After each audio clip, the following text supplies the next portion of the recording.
I'm Ted Seides, and this is Capital Allocators.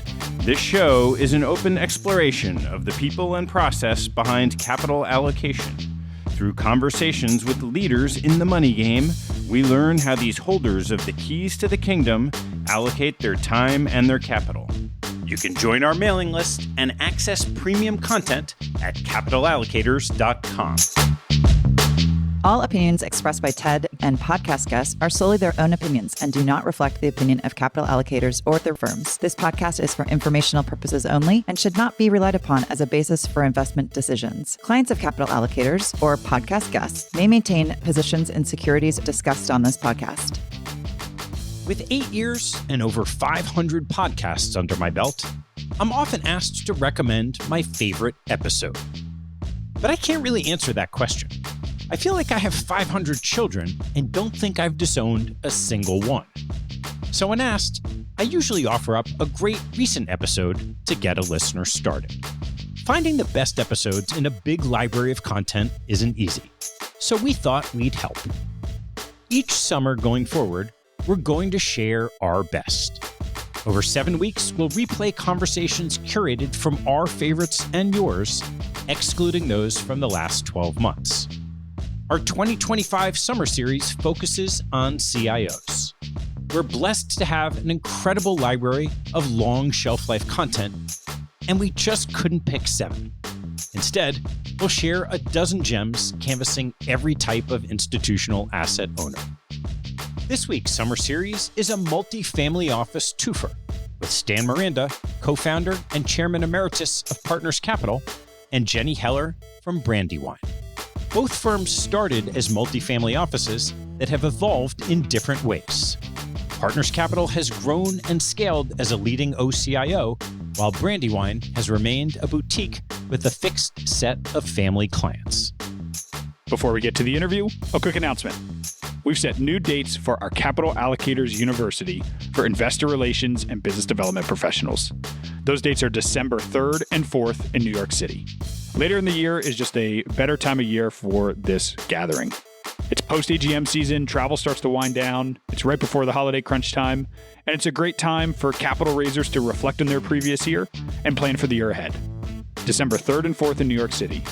CAU for IRBD is a closed-door gathering for capital raisers to connect with peers, learn from allocators and other experts, and really share in best practices with each other. You can learn more at capitalallocators.com/university. Thanks so much for spreading the word about Capital Allocators University for investor relations and business development professionals. Please enjoy my conversations with Stan Miranda from 2023 and Jenny Heller from episode 7 back in 2017 and a follow-up in 2021. Jenny, it is great to see you. Great to see you too. I want to talk a bit about what's evolved in your process and investing over the last couple of years since you came on the show. But before we do that, I wanted to throw a question back at you that you asked me when you interviewed me on my little book tour. And it was just such a great question. And I thought maybe it'll add some insight into our conversation. This line you said that everyone's genius lies adjacent to their either weakness or eccentricity. And I just wanted to ask you, what is your genius and perhaps the adjacency?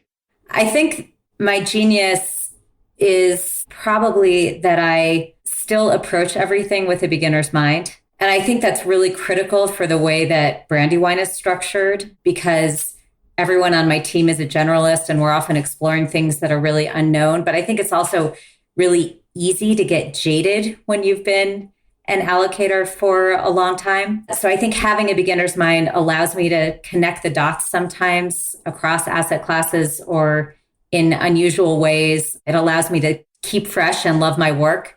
And I think it also allows me to bring a lot of humility to what we do, sort of a restless humility where I'm humble about what I don't know, but I also am never satisfied with the status quo. The counterpoint of that is that sometimes that humility can work against me. It's taken me a while to learn where to stand firm in my beliefs. That can be challenging. Actually, it's sort of a joke on my team. We go through this process, a pretty formal process of assessing investments before we put them in the portfolio. And I listen to all of the team's views because I'm always the last person to speak. And I am always the person that changes my scores the most by the end of the session. And it's at the margin. And I always share my revised scores with the team because it's important to me that they know that they can change my mind. But I'm sure it's also always a little frustrating to them and even frustrating to me that I don't always get things right the first time. When you take that beginner's mind and that mindset to thinking about any new investment idea, I'm curious how you build a process around sourcing something new. Well, we have a lot of different ways that we source, but I think three things that you really need to have to source so broadly is one, you need to have a clarity of vision. So we have gating questions around the different asset pools that we look at to just make sure that there is some focus. So for our long-only portfolio, for example, we have a break-even analysis that we run to look at the returns of a manager. And it's something we do right up front of every process to say, what does a manager need to earn after fees and taxes to beat a benchmark? If a manager has high turnover, super high fees, and holds a lot of cash, or any combination of those three, typically they won't make it into the portfolio. Also, across all asset classes, we really focus on durability. And that means that we have to believe the manager is durable, but also that we generally need to believe that the strategy is really durable. So it kind of veers us away from tactical opportunities. They can make it into the portfolio at the margin for if something is truly extraordinary, but it's very, very hard for tactical opportunities to make it into our portfolio. They vary by asset class, but that kind of gives everyone on the team enough focus that they can source broadly within the first principle constraints that we have. I don't know exactly if that connects to having a beginner's mind, but typically I think having a beginner's mind connects a lot to our diligence process and how we approach building research plans. I think with sourcing, the goal is to be as broad as possible within these sort of first principle constraints that we have. And I think another piece of that is having a prepared mind. And to us, that means that different folks on my team will have different passions they might want to explore or research areas of interest, and we'll pursue a process of deep dives to allow them to explore that with the understanding that it might not lead to an investment. What's an example of one of those deep dives? One example is the affordable housing space. So we had made an investment in securitized affordable housing bonds, and they produce a really fabulous post-tax return, even a pre-tax return in the mid-teens, and they have very low default risk, and they're just a wonderful asset for our multi-strategy portfolio. And they were such a good asset that one of my team members said, I would really love to look at this asset class more broadly. It's a very complex asset class, and see if there's other ways that we could invest in it. Maybe it's not just the credits that we want to invest in. Maybe there's ways we could be partnering with developers, investing in equity, investing in tax credits. This is my team member, Greg. He refers to the research process around a deep dive as discovery, connect, and identify. So the discovery part of the process is to understand an industry's history, its development, and how it works today across all stakeholders. The connect part of the process is to build relationships and connections across the space and then build a market map of the space. And then the identify part of the process is to really identify the investable universe. So that comes at the end of the process. And he and his colleague, Stephen, spent months, and they were doing this as a 20% project while they had 80% other work, really building out the history of the industry, understanding the complex regulations in this space, talking to all of the stakeholders they could find in this space to build out that market map. And in the end, they decided that we actually were investing in it in the most efficient way possible for our portfolio. So there was a very long, very robust PowerPoint presentation that they shared with the team that didn't lead to an investment. But that's knowledge that we've now built as a group. When someone on your team brings you what's called a passion-based project, how do you balance the thought of whether that research will be compounding knowledge that you can express either directly or somewhere else across your portfolio versus something that ends up just being very specific? And if it doesn't turn into an investment, it ends up being a little bit of lost time.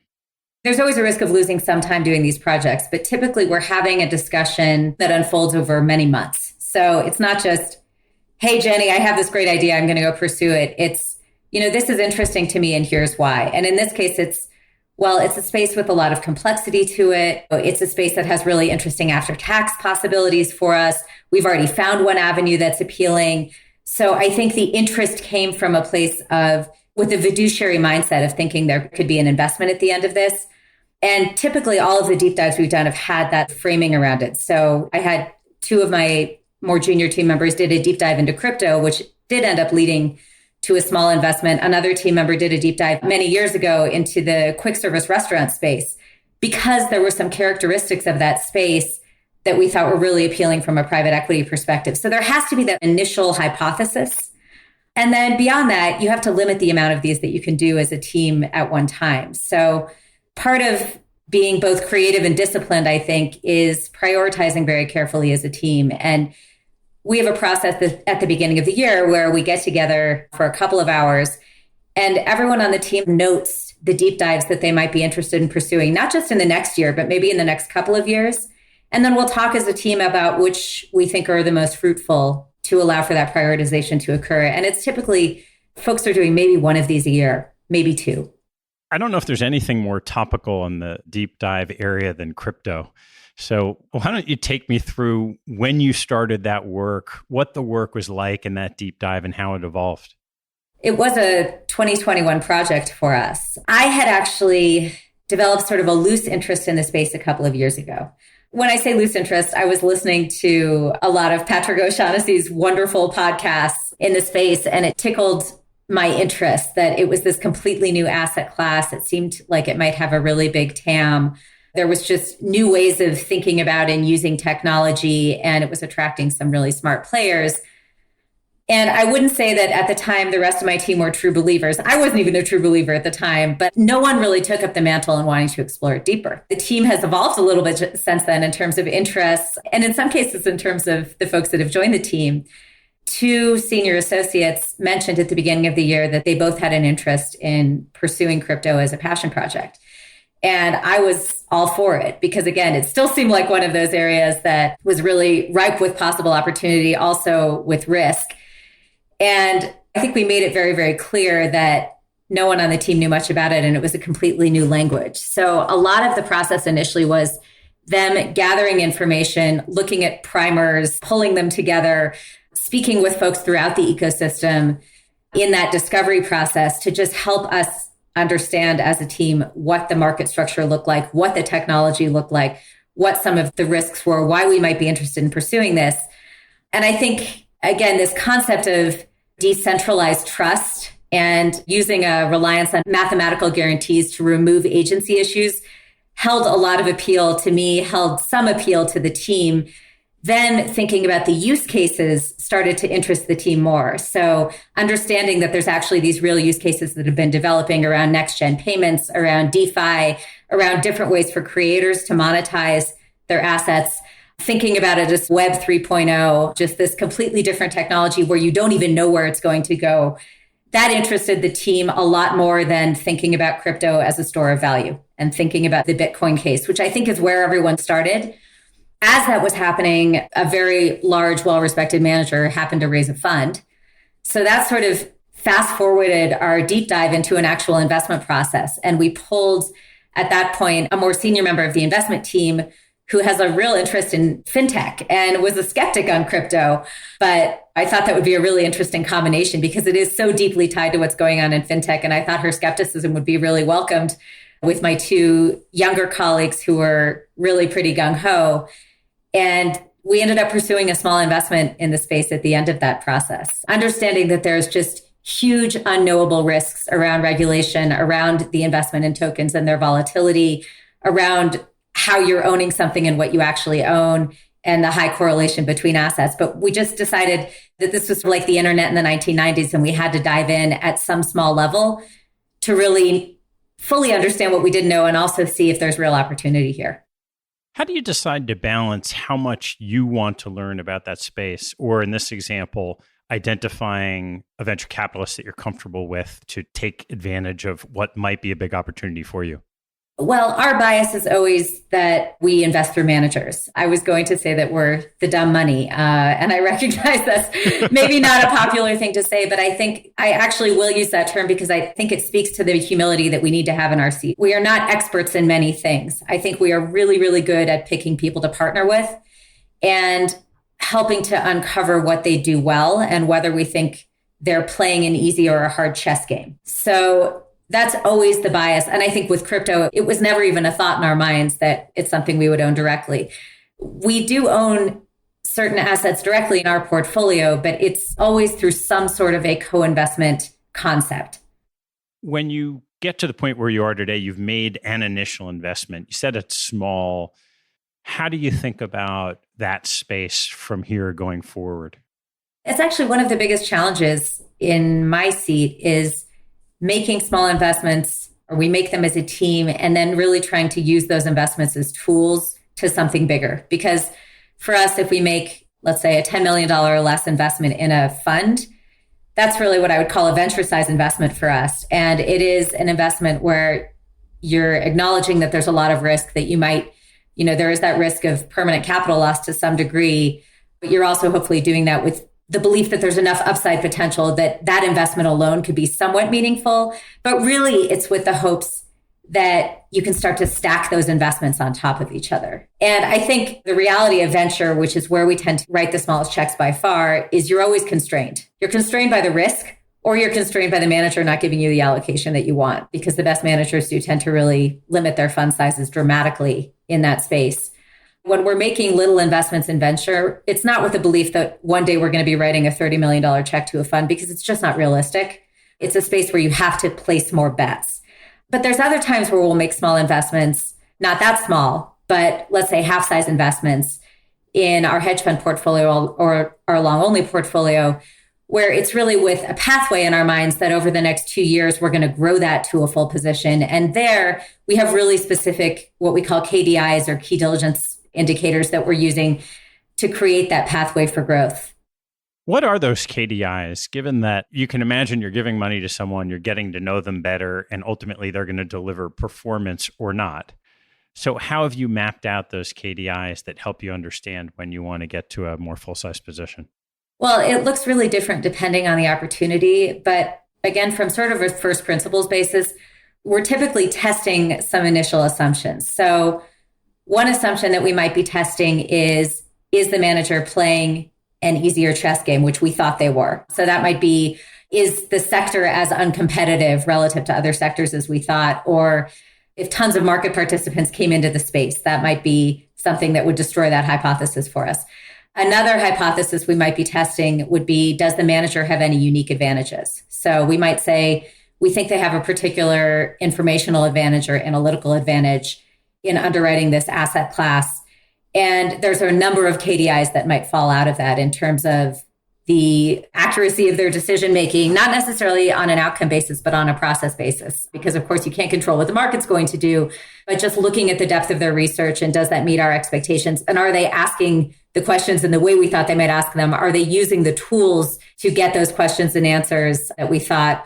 Or we might have a KPI around their sourcing advantages on the private side, especially. Some managers that we've looked at have built particular tools around sourcing, which sometimes are a little untested because we invest early on. We have a manager that's built this really cool web scraping tool as part of their sourcing engine. So a big KPI around re-upping with them is that, has that tool provided actual utility to them from a sourcing perspective?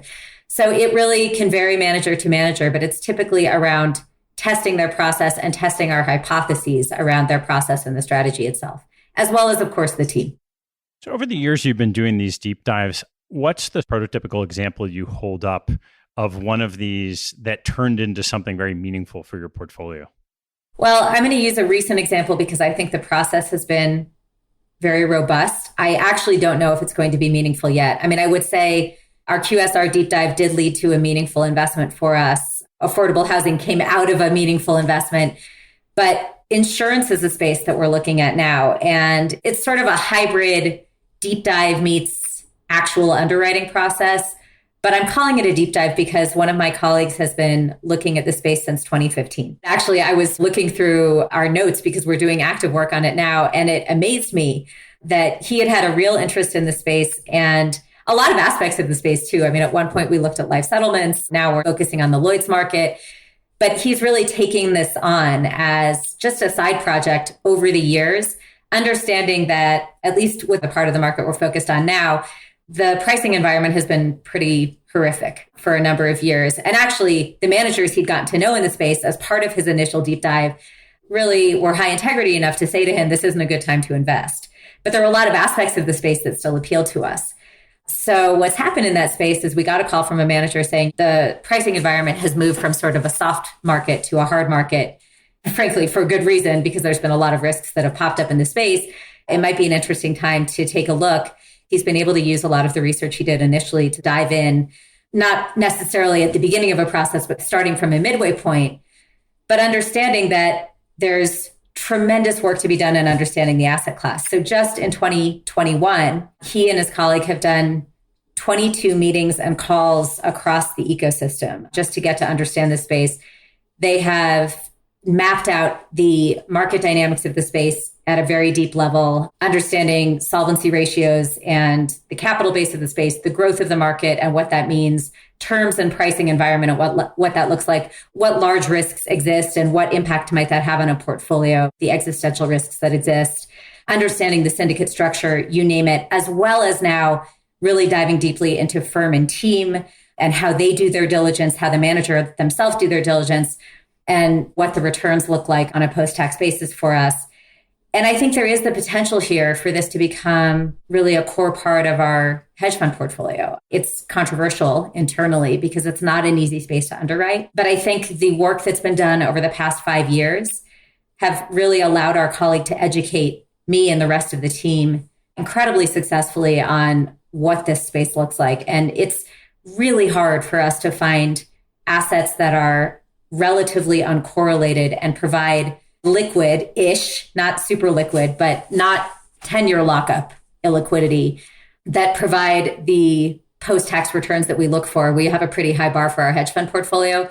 And if we can get comfortable with insurance, and I think we're heading there, it's one of those rare assets, I think, that has the potential to do that over a cycle, understanding that it's not always going to look great.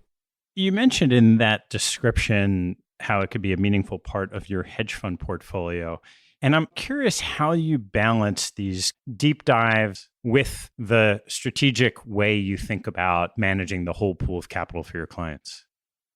We pool our assets into a couple of simple vehicles. So we have a long-only vehicle. We have a multi-strategy vehicle, which I refer to as our hedge fund portfolio, but it's really just assets that are less correlated to equity markets. And then we have a private equity program.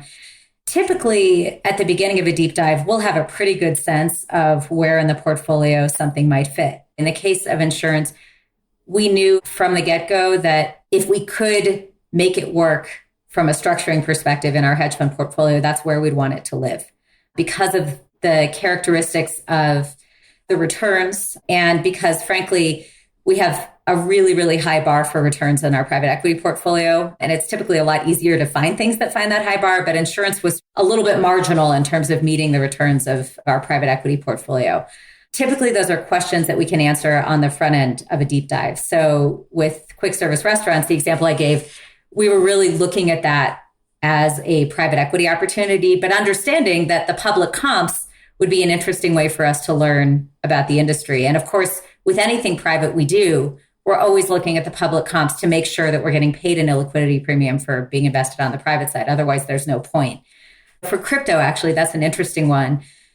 We initially thought, okay, there's ways we can invest in a very relatively liquid format, in a hedge fund format, or we could take a really long duration view and look at private equity vehicles.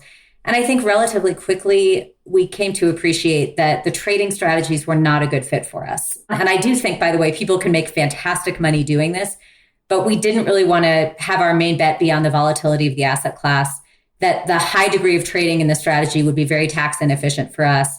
What was more interesting for us and more aligned with how we think, which is with a multi-generational view, was thinking about this asset class over the next 10, 20, and 30 years and thinking about where it could go. and wanting to really remove from our mind the stress of the day-to-day volatility of the asset class by being in a long duration vehicle. When you're doing that deep dive and you really feel like you've got your hands on something that you know, how do you think about sizing it enough that it's not dwarfed by the other 80% of the work that team member is doing? Sizing is something that I have had to learn a lot about over my time as a CIO, because I think when I came to Brandywine, my instinct was to want to size everything too small. And then I think I course corrected too much. And actually, it was one of my, talk about having a beginner's mind. It was one of my colleagues who said to me, we're not taking enough risk in the portfolio. We really need to size things bigger. And I think I went to the other extreme for a little while and put a couple of things into the portfolio that were pretty new as full-size positions up front. And the problem with that is when that position does something you don't expect, let's say the returns are horrific for the first couple of quarters, it puts huge pressure on the internal process. And I also think it puts a lot of pressure on your relationship with the manager, because there's just no wiggle room. You can't add to them when they're down because they were sized too big initially. I don't think that there's a perfect answer, but what we do now is to have an understanding up front of where we want a position to get should things work out. On the long only and on the hedge fund side, those positions tend to be pretty chunky. We only have about 10 active relationships in our long only portfolio. And it's something we're always trying to whittle down, actually. We have a few more, closer to 15 in our hedge fund portfolio, because it's a little harder there sometimes to get the concentration we want. But with any new relationship, we'll typically start it at a half size position, even if it's a manager we know pretty well, meaning they've been in the market for a while, with a pathway towards growing that position over a period of time. The length of that pathway can vary from one manager to another. And for emerging managers, it might be heavily dependent on seeing certain things evolve. But I've really found that just prevents us from feeling too stupid or too smart about our timing decision. I think on the private side, we don't always have the same choice. Sometimes we will size things day one at a larger size because it's really important to us to secure an allocation. But it's always with a pathway towards thinking, at least in terms of the next 3 funds with the manager, and understanding what we'd like that relationship to look like in aggregate from a sizing perspective. That sizing mistake leads me to want to ask you about kind of where we started, which is what's evolved and what have you learned over the last couple of years in your process? My team and mistakes are teaching me things every day, but some of the big learnings, one of them has certainly been around sizing. 2 has been about being wary of investing in things that are complex for very good reason, but where we find that so much of our research is spent on the complexity that we forget about the basics of manager underwriting. And I'm thinking in particular of quant for us, which is a space where we invested in a manager that was sort of a tax scheme, and it seemed very clever, and it was a factor strategy. So we spent a lot of time looking at factor research and understanding all of the reasons why the strategy should work out. And we missed some real basics on a broken culture and team dynamics and research dynamics that were very, very broken in an organization that were what ended up really hurting the firm in the long term. So I think complexity can be okay. It's something I am much more wary of than when I started. You could say insurance has some complexity to it. Really, though, with a space like that, it's more our lack of knowledge than that the space itself is so remarkably complex. But if we're going to take on something complex, we can't forget just about the basics of alignment, team, and process. I guess another big learning has been around team communication and how do we not only remove bias from our process, but ensure that all voices are heard. Because we have a mixture of introverts and extroverts on our team. We have a mixture of slow and fast thinkers on our team. And we really have a team of heterodox thinkers. So people that just approach the world very, very differently. So we have very diverse viewpoints typically on any investment.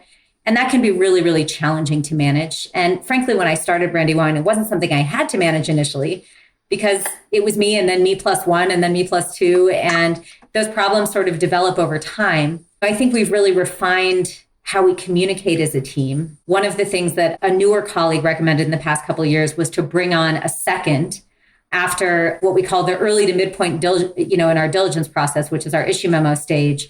After the issue memo is discussed as a team, someone on the team, typically another senior member of the team, will volunteer to be a second, and they will sit side saddle in diligence for the rest of the process.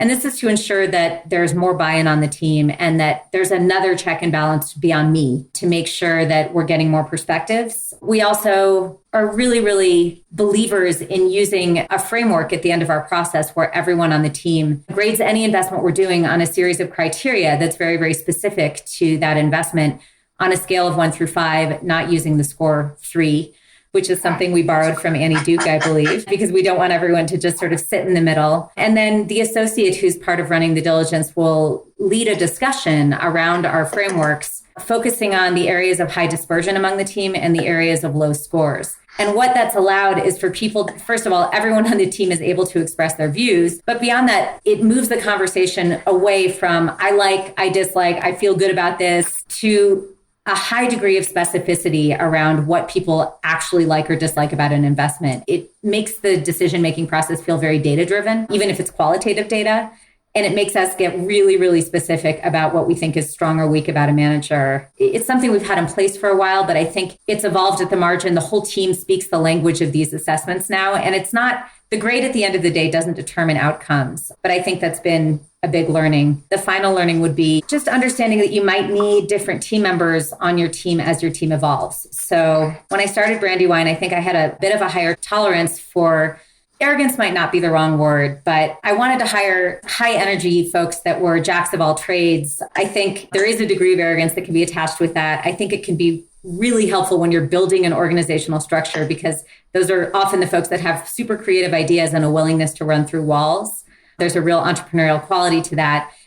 And I think as team structure forms and develops and as teams grow, then every team member you're adding has to fit into the puzzle pieces of the rest of the team. One thing that we always hire for is folks who believe in quality in everything they do. But it tends to be folks that are highly collaborative, very, very humble. And the challenge I have now is to ensure that we still maintain that belief that we can run through walls and that we don't get too careful. Because I think sometimes once you're too formed, you can quickly veer towards bureaucracy. So we want to make sure that we can maintain that entrepreneurial spirit, but do it in a way that works collaboratively. I want to dive in a little bit on that second point on the assessments. What are some of the examples, if you had a checklist of your rankings from 1 to 5, excluding 3, that are pretty common across those different assessments of different types of managers? So I think the commonalities across those, it always starts with investment philosophy and process. And we are asking, as I've said again and again, is this an easy or hard chess game? We're diving into advantages that we think a manager might have. Now, those advantages might look really different from one asset class to another. So in venture, the advantages might be around personal brand, firm brand. On the buyout side, it might be really around their ability to add value post-close. And on the long only or hedge fund side, it might be much more around their approach to a research process and how they're getting ideas into the portfolio. But there is a consistency around what are the advantages that manager has.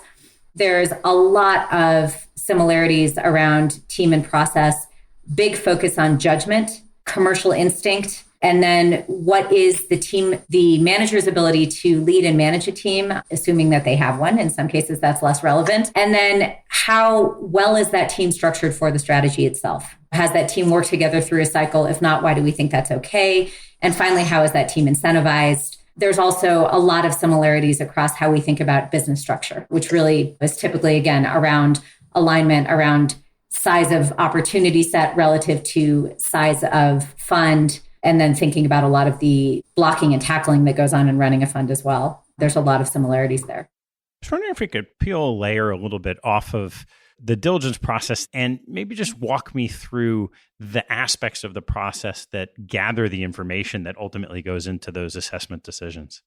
The way we're structured, a director, associate team, or managing director, senior associate team will find an idea that interests them, whether that's the result of a deep dive or simply the result of something inbound or something that they've heard through one of our other managers or a network.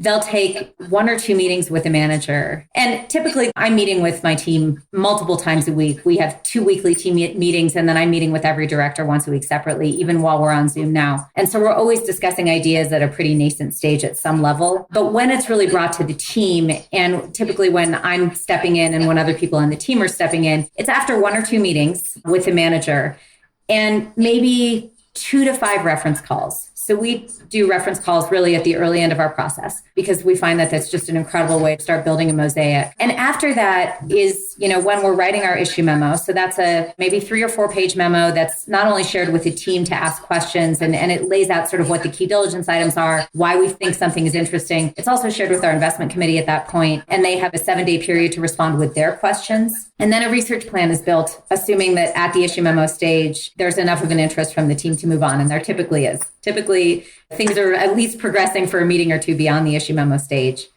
The research plan is then shared with the team, and the diligence is built around that. So it really looks different for every process. I mentioned for this insurance strategy we're looking at that we've done well over 20 meetings just in the past year. And this is something we've been looking at for a while. I have to say that's probably not uncommon for us. There's been some managers where we've done 15 plus reference calls because they're so new. We're trying to get to know them it's the best way for us to learn about them. They might not have a track record, for example. So the reference calls are the best way for us to get to know them.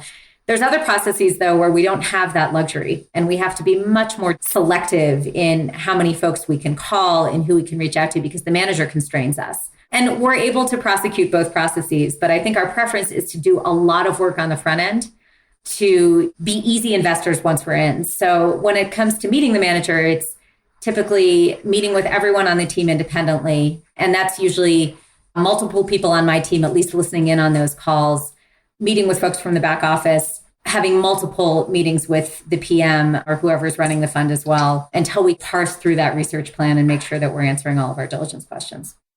And then when you get to the decision-making stage, you mentioned these assessments, you're bringing the team together, getting everyone's opinions. How do you then ultimately make the decision?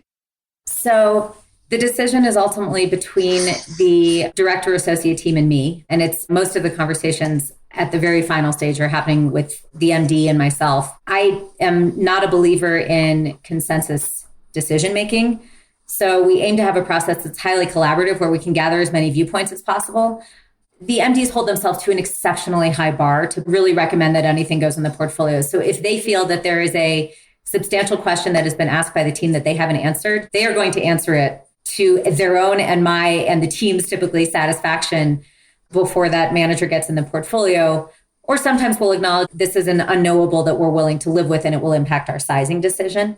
Typically, I find that I am pushing them sometimes to take a little bit more risk. I have a very, very thoughtful and cautious team. And sometimes my role has to be that this is something we do need to take a risk on. But ultimately, that's a decision between me and the MD. So I want to turn a little bit to the environment. Doesn't look like there are any easy ways of making a buck these days. So what are you excited about?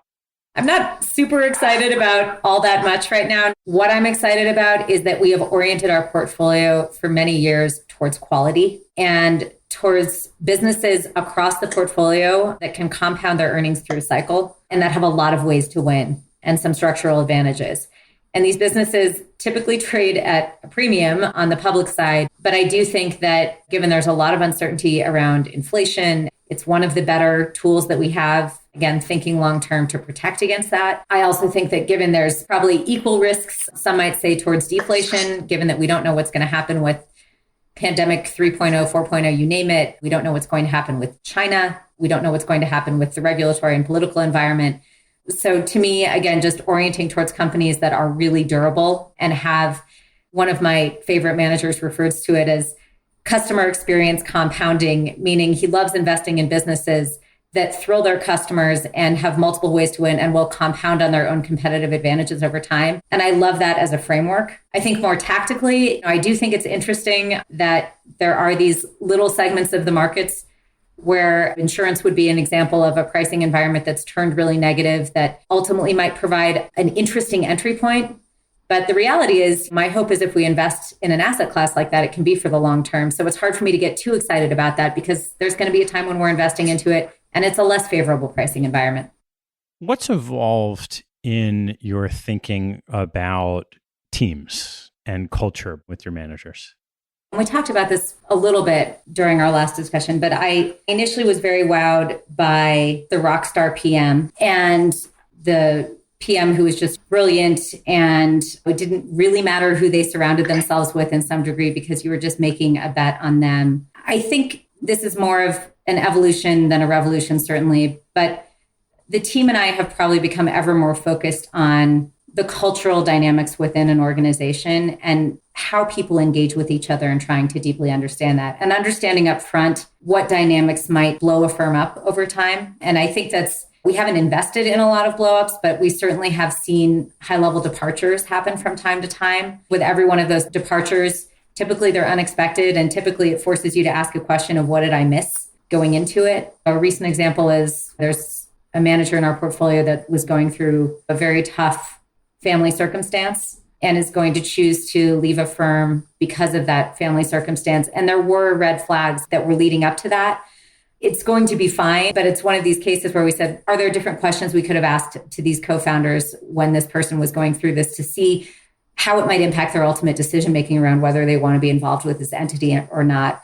I think there's other times where you see two really strong co-founders, and it forces us to ask a lot of questions around their complementary strengths and weaknesses, but also just their complementary personalities. It's an intensely human business, investing. And the pattern recognition that comes from doing it for a long time is to be able to sort of dive underneath what you see initially. And you can learn this through references, but you can also learn it just through having multiple, somewhat repetitive conversations from time to time with the manager and team to see how they're behaving towards each other, to see, even when they're asked a question under stress, how they're reacting, whether one partner is talking over the others or not. We actually had a lengthy team discussion recently about a fund we were looking at where one team member was incredibly dominant in the room, really talking over everyone else. Actually, this happened twice recently. And in one case, we said, we think this is so problematic that we're probably not going to move forward with the investment because it just seems like this is going to lead to team members leaving over time. And it was clearly something that the other team members were reacting to.